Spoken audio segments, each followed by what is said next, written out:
بسم الله الرحمن الرحیم. بیننده های نهایت عزیز، سلام بر شما هر کجایی که هستین. در امان خداوند رحمان و منان باشید. تاجیکستان سرزمین کوهستان های پامیر در سالهای اخیر با چالش های امنیتی متعدد روبرو بوده است. حضور گروه های افراطی در منطقه، تنش های سیاسی و نقش اپوزیسیون در این معادله سوالات بسیاری را در ذهن ناظران ایجاد کرده است. در این برنامه به سراغ محترم محی‌الدین کبیری، رهبر پیمان ملی تاجیکستان و همچنان رهبر نهضت اسلامی تاجیکستان رفتیم تا از نزدیک به بررسی این مسائل بپردازیم. ایشان که از چهره‌های شناخته شده و تاثیرگذار در تاجیکستان هستند، دیدگاه‌های ارزشمندی در این خصوص دارند. جناب محترم کبیری صاحب، به بحث امشب ما خوش آمدین. بسم الله الرحمن الرحیم. سلام و درود بر شما و به بینندگان شما و تشکر که ما را دعوت کردید به این برنامه. سلامت باشین جناب محترم کبیری صاحب. در قدم اول از شما میپرسیم که وضعیت امنیتی کنونی تاجیکستان را چگونه ارزیابی میکنین شما؟ آیا تهدیدات گروه های افراطی آنچنانی که در رسانه ها درس کرده و گفته می شود واقعا در تاجیکستان جدی است؟ خب ببینید آقای مهدی، ما اگر امنیت رو به معنای آن بفهمیم که ظاهراً همه چی آرام است و همه چی تحت کنترل است، شما اگر از هر کسی که مثلا از هموطنان شما، از افغانستانی ها، از ایرانی ها، از کسانی که از تاجیکستان دیدن میکند، اگر سوال کنید که وضعیت امنیتی تاجیکستان رو چجوری یافتند، چگونه دیدن، حتما به شما خواهند گفت که تاجیکستان یک کشور امن، یک کشور باثبات هست و در اونجا هیچ مشکلی امنیتی یا هیچ تهدید وجود ندارد. اما اگر ما این جنبه ظاهری مسئله را کنار بگذاریم و بیایم امنیت را همچون یک مجموعه از عامل‌ها و مجموعه از فاکتورهای بدانیم که آن در اون ثبات و استواری و در اون یک دورنمای مشخص است، حتی با وجود بعضی از چالش‌ها میشد اون کشور را یک کشوری دارای امنیت و ثبات گفت. وضعیتی که تاجیکستان دارد امروز این را میتوان گفت مثل یک شعله آتشی که زیر خاکستر است، زیر خاک است و هر لحظه میتواند کمترین باد این خاکستر را ببرد و اون شعله که امنیت رو میتواند از بین ببرد و ثبات رو برهم بزند اون علنگه بگیرد. چرا من این حرف رو میگم؟ چون کسانی که میرن برای یک زیارت کوتاه برای دیدن یا خوشگذرانی توریستی به تاجیکستان، اون واقعیت های زیر خاکستر رو نخواهند دید و نمیبینند. خب منم شما هم که حتما تجربه زیادی از این گشتن و زیارت ها کشورها را دارید، ما هم بعد زن به کشورهای می رفتیم که ظاهری مسائل را می دیدیم. اما کسانی که از وضعیت تاجیکستان، از وضعیت واقعی آگاهند، می دانند که هیچ یک دیکتاتوری، بخصوص دیکتاتوری که باز همراه با قشاقی و کمبیزاعتی و با کمبود آزادی ها و یک حکومت فساد زده خانوادگی اگر همراه باشد، این حتما در داخلش یک عامل های بی‌ثباتی بیشمار دارد که تاجیکستان ما متاسفانه مستثنا نیست. و من میتونم بگم که تاجیکستان اون یک امنیت و ثبات نسبی که الان در آن وجود دارد بالای دو عامل تکیه میکند. یکی پشتیبانی قوی چین و روسیه از لحاظ اقتصادی و نظامی، دوم این که مردم تاجیکستان از جنگ شهروندی، از اون حادثه‌ای که 20 و چند سال قبل در تاجیکستان رخ داد و ما بیشتر از 200,000 هموطن خود را از دست دادیم، از اون یک کمی نگران است و دست به هیچ گونه اعتراضهای مردمی نمیزند. و شما در این طول 30 سال اخیر ندیدید که هیچ بار مردم تاجیک دست به یک اعتراضی گروهی و دست جمعی و حتی فردی زده باشند. حتی در زمان رهبری طالبان هم در این چند سال اخیر ما شاهد اعتراضها و راهپیمایی‌های زنان، بانوان، مردم شدیم، چه رسد به اعتراضهایی که در زمان اون 20 سال جمهوریت بود در افغانستان. اما در 30 سال حاکمیت رحمان ما حتی یک مراتبه هم یک دفعه هم شاهد اعتراضا نبودیم، چون اصلا اجازت نمیداد. پس در اون کشوری که همه چیز بر اساس ترس و در اساس ظلم یک آرامش وجود دارد، این را نمیشد به هیچ وجه امنیت نامید. اما اون قسمت بعدی سوال شما که آیا تهدیدهای از تهدید تروریسم و افراطگرایی اینا وجود دارد، بدون شک در اون کشوری که هم آزادی ها نیست و هم یک حکومت فسادزاده هست، رشد اقتصادی خیلی در سطح پایین است. اتفاقا تاجیکستان ما از روی تمام نشاندادهای سازمان ملل در منطقه آسیای مرکزی عقب مانده ترین کشور هست. حتی در بعضی مسائل ما از افغانستان امروزه هم متاسفانه عقب ماندیم. شما برید دل خواهید اخیراً گزارش های بانک آسیایی رشد، بانک جهانی و سازمان ملل رو ببینید. افغانستان شاید این خبر برای شما یک کمی شاکه کننده باشد، اما افغانستان امروزه در بعضی مسائل یک مقدار از تاجیکستان پیشرفت است. حتی سرعت اینترنت در افغانستان تحت حاکمیت طالبان از حاکمیت رحمان هم سرعت اینترنت قوی تر هست و نمیتواند در این گونه کشور بدون تهدیدها و چالش ها باشد، به خصوص در کشوری که 98% 99% اهالی مسلمان است و حاکمیتش یک سیاست های سکولاری افراطی را عملی میکند. رفتن جوانان پایین از سن 18 به مساجد و مدارس اسلامی ممنوع، پوشیدن لباس های اسلامی با همه گونه اشکالش ممنوع، رفتن جوانان به حج و انجام دیگر مناسک های دینی ممنوع. و در مجموع با این فساد و با این کمبیزاتی و با این کمبود آزادی ها، اینا همه در مجموع یک حالت بسیار هم انفجاری را با وجود آوردن و طبیعی است که وقتی یک ایده از جوانان تاجیک گرایش به عقیده های افراطی پیدا میکنن، این به معنای آن است که جوانان تاجیک دارند هر روز بیشتر از مکانیزم های صلح آمیز تغییر وضعیت، شرکت در حیات سیاسی و جمعیتی ناامید میشوند. چون تجربه نهضت اسلامی تاجیکستان که یک طرفی صلح بود، ما در انتخابات پارلمانی شرکت میکردیم، بنده خودم 2 دوره عضو پارلمان تاجیکستان بودم و در نهایت وقتی که رحمان تمام احزاب سکولار و دموکرات و اسلام معتدل را سرکوب کرد، این یک پیام قوی به جوانان تاجیک بود که امکان ندارد در تمام وقتی که رحمان در قدرت است با راه‌های مصالحت آمیز از طریق انتخابات و مشارکت سیاسی وضعیت را تغییر داد و این چیز است که جوانان تاجیک را متاسفانه میکشاند به سمت افراطگرایی. دقیقا شما از جوانان تاجیکستان یادآوری کردین. خوش میشویم از این بدانیم که چه عوامل باعث شده که جوانان تاجیکستان جذب گروه‌های افراطی شوند و راهکار اپوزیسیون که شما در رأس از اپوزیسیون قرار دارین برای مقابله با این پدیده چی است و چگونه شما میتونین جوانان تاجیکستان را دستشان از طرف رفتن به افراطگرایی مذهبی در منطقه بگیرین و به طرف خود بکشونین تا در آینده یک حکومت معتدل و اعتدالگرا در تاجیکستان به رهبری خودتان داشته باشین؟ ببینید آقای مهدی، تاجیکان در مجموع چه در این طرف آمو چه در اون طرف و در آسیای مرکزی در مجموع یک اسلام معتدل حکم فرما است. تاریخاً چنین بوده. ما در تجربه ملت‌های آسیای مرکزی ما هیچگاه یک برای مثال اون حادثه‌ای که در کشورهای دیگر می‌بینیم که جنگ‌ها و خیلی هم زید یک قوم یک گروهی مذهبی دیگر بودن، تاریخ آسیای مرکزی بخصوص تاریخ تاجیکستان این گونه حالت‌ها را یاد ندارد. ما در تاجیکستان هموطنان اسماعیلی شیعه اسماعیلی خود را داریم که طول 100 ساله ها و بیشتر شد از 1000 سال با یک همزیستی بسیار مصالحت آمیز در یک کشور ما زندگی میکردیم. اما چرا جوانان تاجیک اخیراً در رو به افراطگرایی آوردند و ما تقریبا هیچ حادثه نیست در سراسر دنیا که متاسفانه به این آن شکل تاجیکان نام تاجیکان در آن نباشد.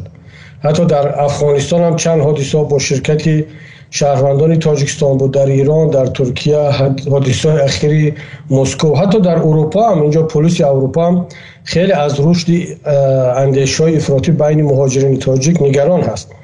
من یک ایده از عامل‌ها را قبلا هم گفتم در جواب سوال اولی شما، اما ببینید این یک ملت بسیار هم معتدل تحملگرا چطور شد که آقای رحمان توانست در 30 سال اینها را به سمت داعش و به سمت القاعده و گروه های دیگر افراطی تله بتد و امروز ما نه صدها بلکه هزارها نفر تاجیکان را در بین این گروه های مسلح افراطی داریم.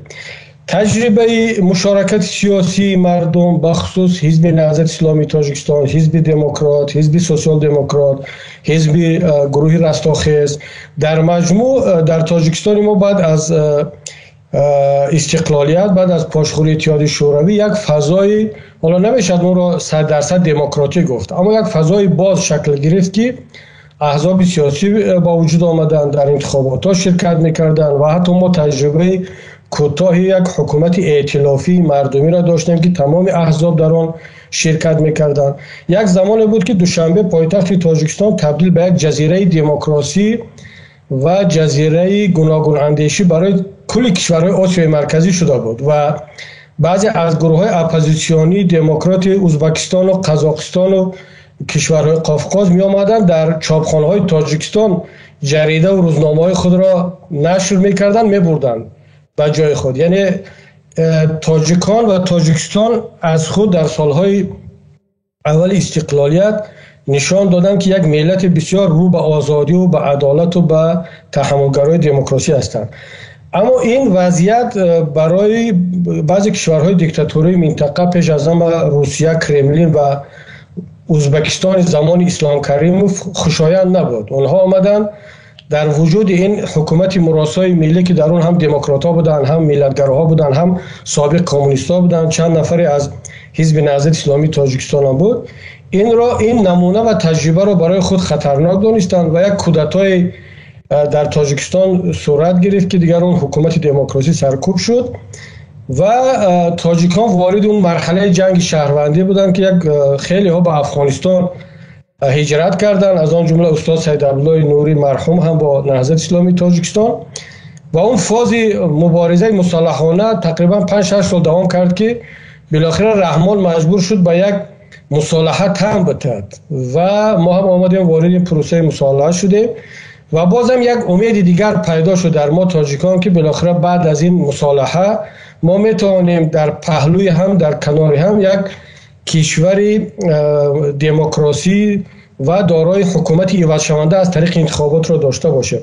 اما چون رحمان در سرش یک حکومت خانوادگی فردی را میپرورید، او آمد بعد از آن که یک صلح و آرامش مستقر شد در کشور و با استفاده از وضع افغانستان که جامعه جهانی علیه اون زمان حکومت اولی طالبان لشکر کشیدن و تمام توجه جامعه جهانی به افغانستان متمرکز شده بود، رحمان آمد در این فضا اون نتیجه های صلح را برهم زد، تمام اپوزیسیون دموکرات و اسلامگرای خود را برد به زندان و این مرحله سرکوب کردن اپوزیسیون آغاز شد. قانون اساسی را دستکاری کرد، عوض کرد و اون حکومت یک دفعه 7 ساله خود را تبدیل به حکومت مادام العمر کرد که امروز بیشتر از 30 سال از در حاکمیت است. فرزند خود را آماده میکند برای ادامه حاکمیت و تمام احزاب مخالف از جمله حزب نهضت، حزب دموکرات، حزب تاجیکستانی نوین، حرکت مردمی رستاخیز، حزب سوسیال دموکرات، اینا را همه را سرکوب کرد، زندانی کرد. الان در زندان‌های تاجیکستان شاید 10% زندانی‌های سیاسی ما از گروه‌های اسلامی، هم اسلامی معتدل و هم افراطی باشند، اما 90% آن از روزنامه‌نگاران و از کارمندان رسانه‌ها، ادوکات‌ها، حامیان حقوق بشر و سیاستمداران است. دقیقاً همین شب روزی که ما و شما صحبت میکنیم در دوشنبه دادگاه‌ها پس در پوشیده پرونده چند نفر شخصیت‌های کلیدی و سیاسی تاجیکستان را بررسی میکنند که احتمال زیاد دارد با آنها یا حکم ابد یا حداقل مثل همکاران و دوستان ما 30 سال با بیشتر از 20 سال حکم زندان تهدید خواهد کرد. اینا کی هستند؟ اکبرشاه اسکندرov سابق قائم مقام رئیس جمهور، کاملا یک نفری از زمان شوروی سکولار. همراخان ظریفی سابق وزیر امور خارجه که از تیم خود آقای رحمان بود. سید جعفر عثمانزاده عضو پارلمان که از رئیس حزب دموکراتی تاجیکستان، شاکرجان حکیموف پروفسور حقوق و چندین از روزنامه‌نگاران دیگر، اینا در مجموع متهم به تبادلات و به عملیات‌های ضد دولت هستند. فقط برای چی؟ برای آنکه یک انتقادهای سبک و با لحن خیلی هم سبک علیه رحمان در این یا مصاحبه‌های خود کردن یا در فیسبوک چیزی نوشتن.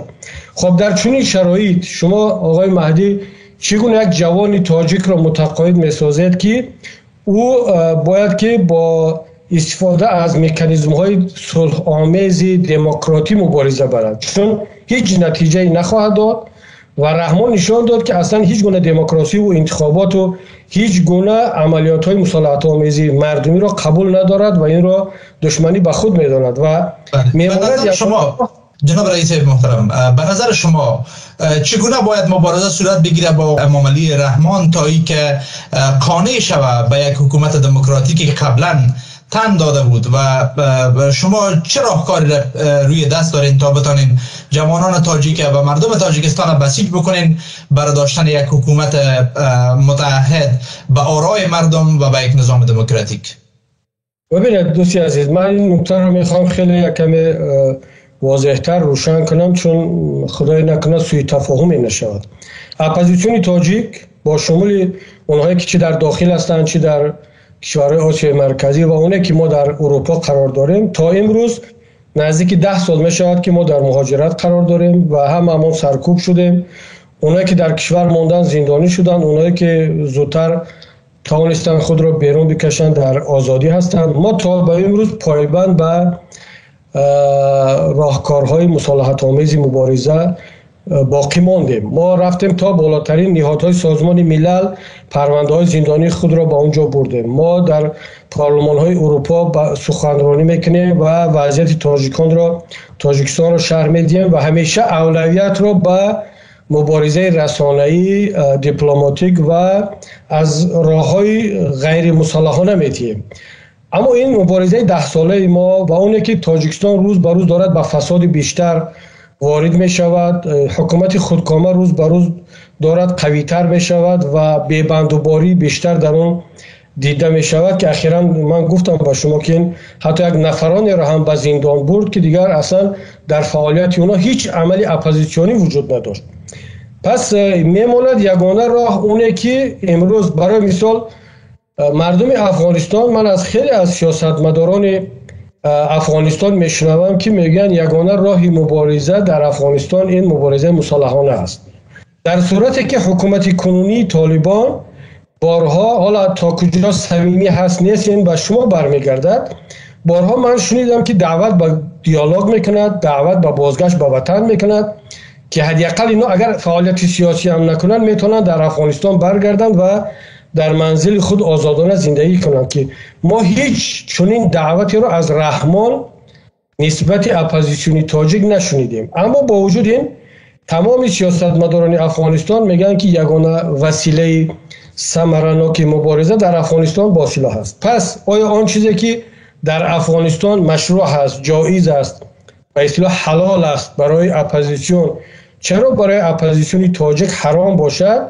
در صورتی که رحمان تمام وسیله ها، تمام راه های گفتگو را بست است و هیچ امکانیت برای مشارکت سیاسی با نه تنها با مخالفین، حتی با گروه های رسانه ها و با جامعه شهروندی هم نمیده. شما ببینید، من بعضا وقتی که BBC فارسی، افغانستان اینترنشنال، شاید در شبکه‌های شما هم بعضی کارشناسان رو میبینم که از داخل افغانستان هستن با رسانه‌های خارجی مصاحبه میتونن، حالا چی تعریف میکنن، تنقید میکنن، کاری اونا هست، ولی مصاحبه ها هست، گزارش ها هست. اما شما هیچ نمیبینید که از تاجیکستان یک گزارش سیاسی درباره وضع حقوق بشر، اصلا هیچ کس جرئت ندارد که با BBC، با ایران اینترنشنال، افغانستان اینترنشنال یا با دیگر شبکه‌ها، با ما حتی اخیراً یک نفر رو بردن به زندان، 9 سال زندانی کردن فقط برای آنکه زیر یک از ویدیوهای من لایک مونده است، یعنی تگمه لایک را پخش کرده است. این نشانه افراطگرایی تروریسم 9 سال زندانی است.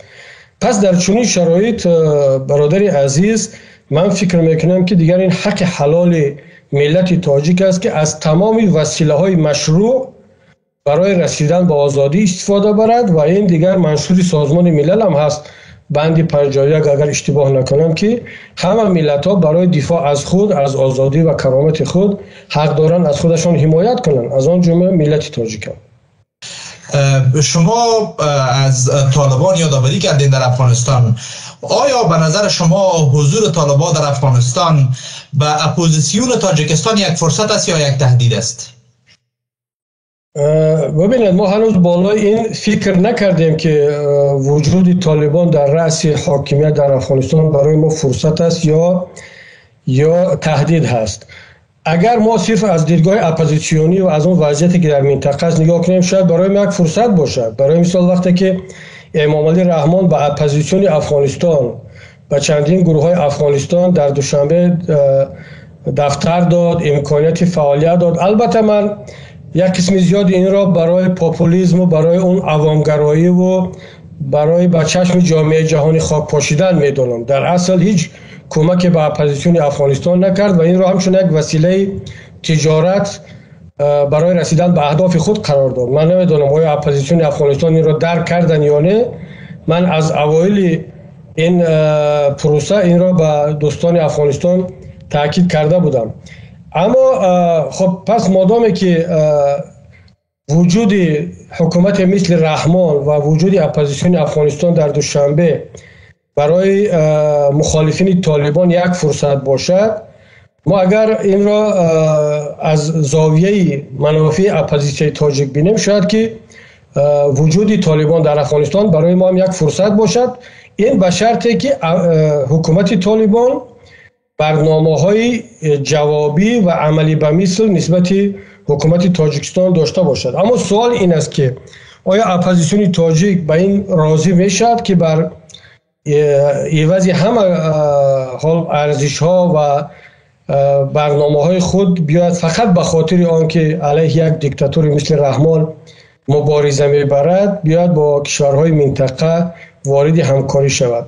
تا به امروز هیچ دعوت برای همکاری از طالبان و از حکومت کنونی افغانستان به ما نشده است و اگر که این چنین دعوتی هم باشد، ما حتما بالای آن فکر خواهیم کرد و بعدا جواب خود رو میگیم. و ما هم از جانب خود هیچ تلاش برای فرض کنیم جناب کبیری صاحب، فرض کنیم طالبان از شما دعوت کردن و جنگ از جانب مخالفین یا اپوزیسیون طالبان در سرحدات افغانستان از جانب تاجیکستان آغاز شد، آیا شما حاضر هستین در کنار طالب ها در مقابل دولت امام علی رحمان و گروه های اپوزیسیون دولت افغانستان یا مبارزین مسلح بر علیه طالبان که همه تاجیک هستن مبارزه بکنین و به خاطر اهدافتان استادگی بکنین؟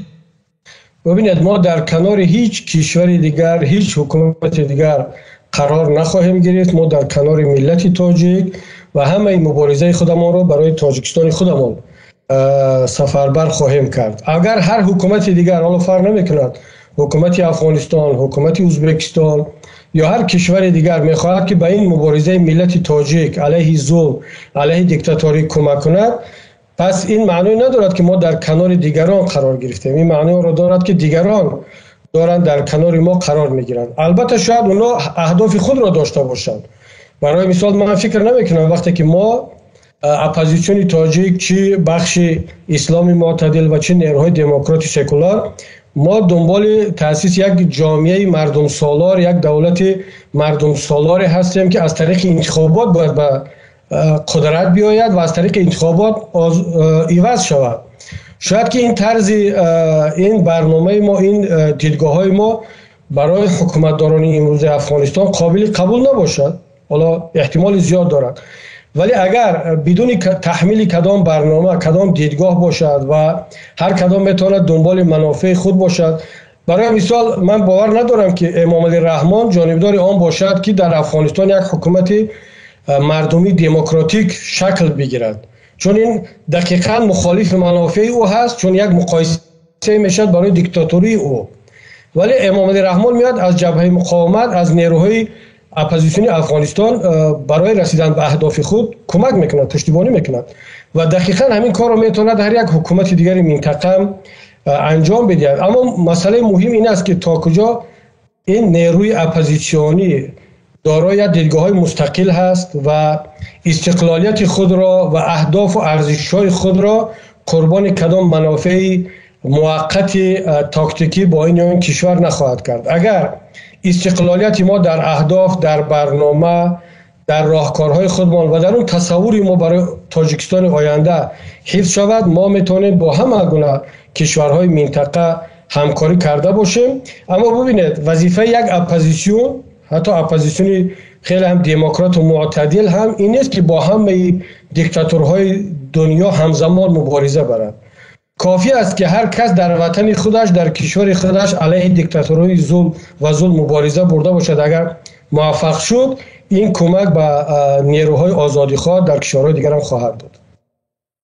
شما از افراطیون مذهبی و گروه های تروریستی که در سرحدات افغانستان و پاکستان، سرحدات افغانستان و تاجیکستان فعال هستند یادآوری کردین. آیا شما با این گروه ها که اکثرا شهروندان تاجیکستان هستند و میخواین حکومت امام علی رحمان سرنگون بکنن و داخل تاجیکستان هرج و مرج یا یک نوع بی‌نظمی ایجاد بکنن، آیا شما با اینا ارتباط دارین؟ نه، ما هیچ ارتباط با اینها نداریم، چون این برنامه هم نیست. زیرا از لحاظ جهانبینی حتی اعتقادی هم اختلافات شدید وجود دارد. ما چندین نوارهای ویدیویی داریم که اونایی که در اون طرف مرز هستند ما را متهم به دور رفتن از ارزش‌های اسلامی و حتی به مرتد بودن و مشرک بودن متهم کردند. البته این حادثه‌های اخیر یک کمی در دیدگاه آنها اصلاحات وارد کرده است. اونها خیلی معتدل شدن به این معنا که فهمیدن که در سیاست‌های امروزه جهان نمیشه فقط با شعارها و با این تکفیر، دیدگاه‌های تکفیری و مرتد اعلان کردن پیش رفت.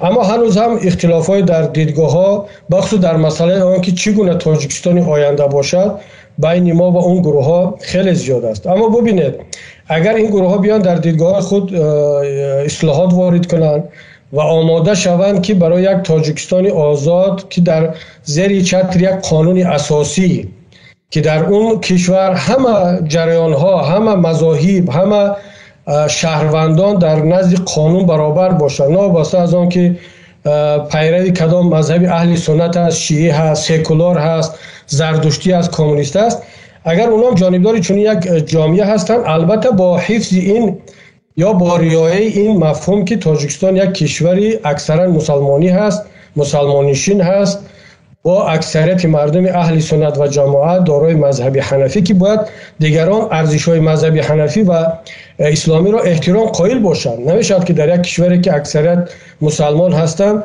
این سیاست‌هایی که مثل آقای رحمان عملی میکند، یک سیاست‌های سکولاری خیلی هم افراطی، اصلا قابل قبول نه تنها برای این گروه‌ها بلکه برای ما، برای نیروهای سکولار دموکرات و معتدل هم نیست. اگر ما بتوانیم سر این مسائل اتفاق نظر داشته باشیم و گفتگوهای صورت بگیرد و اونها آماده باشند که در یک پروسه ملی بیان در برای ساختن تاجیکستان نوین شریک شوند، چرا نه؟ ما نباید همه را در زیر یک با یک قالب‌ها حکم برآوریم که اینا دیگه همه افراطی و تروریست هستند. بعضی ها از کمبود دانش، از کمبود دانش اسلامی از آن جمله و تحت اون تبلیغات و پروپاگاندا به این راه رفتن. باید برای اونها هم یک روزنه رو باز کرد که اینا بر بگردند و در اون تاجیکستان آینده جای برای خود داشته باشند. اما اون گروهایی که نه، اونها خیلی هم دارای دیدگاه‌های تکفیری هستند و اونها تحمل نمیکنن که در تاجیکستان مذاهب، جریان‌های سیاسی دیگر باشد، انتخابات باشد، پارلمان و حکومت عوض شونده باشد. نه، با آنها دیگر نه تنها امکان گفتگو نیست، من فکر میکنم که در تاجیکستان آینده برای این گروه ها باید جا نباشد.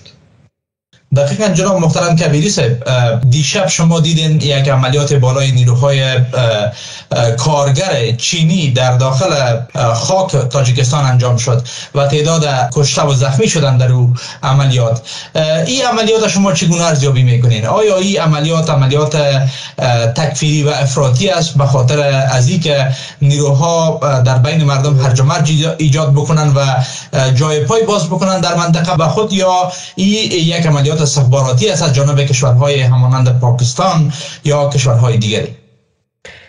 من فکر میکنم یک کمی باید منتظر بود تا اخبار نسبتا صحیح اولیه پیدا شود، چون یکی از مشکلات ما در تاجیکستان است که حکومت کشور معمولا خیلی معلوماتی کمتر بر رسانه ها و کارشناسان در این باره این حادثه ها میدهد و این فضا را برای همه گونه نظریه های دور از واقعیت باز میکند و حالا ما نمیدانیم که آیا این کار دستی کدام گروه های بود در این یا آن طرف مرز و چرا شهروندان چینایی بیشتر مورد هدف قرار گرفتند و چون قبلا با نظر داشتم که خیلی نزدیک 700 شرکت چینایی در تاجیکستان فعالیت میکنند و بعضی آنها خیلی شرکت های بزرگی هزارها نفر شهروندان چین را وارد تاجیکستان کردند و قبل از این هم حتی زمانی که من در دوشنبه زندگی میکردم عضو پارلمان بودم با ما شکایت ها میرسید که برخوردهای بین شهروندان چین و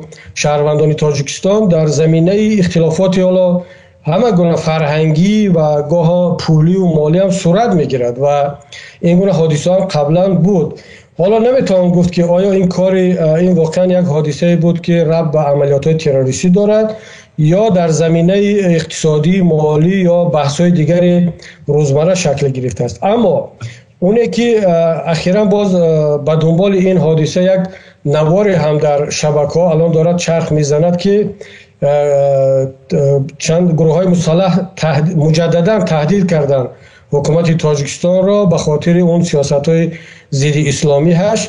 من فکر میکنم که باید یک کمی منتظر بود که این متعلق کدام گروه است، چون اون نشانه‌های پرچمی که اونا در پشت خود نگه می‌داشتن یک چیزی از ترکیب بین پرچم داعش و طالبان یا گروه‌های دیگری مثل انصارالله هست و این میتواند متعلق به کدام از اون گروه‌های قبلی باشد یا گروه‌های جدیدی هم هستند که میخواهند از خود درک بدهند یا حتی میتواند این کار دستی کدام سازمان‌های استخباراتی باشد. ما قبلا هم این گونه حادثه‌ها را داشتیم که مقامات تاجیکستان وقتی که در لحظه‌های لازمی میآیند چون این نوارهای را خودشان ساخته و از نام این گروه‌ها نشر میکنند تا اینکه به جامعه جهانی این پیام را بفرستند که در تاجیکستان فقط یک مشکلی است، مشکلی مبارزه با افراط‌گرایی. دیگر مشکلی اقتصادی، کمبود جای کار، نبود اینترنت، نبود آزادی سیاسی اصلا مردم باید این را فراموش کنند، تنها توجه داشته باشند به مبارزه علیه افراط‌گرایی. و من که خود در داخل تاجیکستان بودم و تا جای معلومات‌های دقیق از این کارهای حکومت تاجیکستان دارم، من احتمال میدیم استثنا نمیدانم که همه این نظریه ها میتواند جا داشته باشد. یک کمی باید منتظر بود تا اینکه معلومات‌های اولیه و تحلیل‌های اولیه پیدا شود. سلامت باشین جناب محترم کبیری صاحب، از اینکه به بحث ما پیوستین و چند لحظه تان در اختیار شبکه خبری و اطلاع رسانی افغانستان چنگال قرار دادید. سلامت باشید و شما موفقیت میخواهم و امیدوارم که میرسیم به یک روزهایی که در دو طرف آمو یک فضای واقعا یک ثبات واقعی و یک فضای آزاد برای مردم باشد که ما بتوانیم آزادانه سفر کنیم و بالاخره مردم آزادانه نفس بکشند، تجارت کنند، رفت آمد داشته باشند و برسیم روزی که دیگر ما از همه گونه نوع دیکتاتوری، چه از نوع دینی و چه از نوع سکولارش در تاجیکستان، در افغانستان دیگر نداشته باشیم.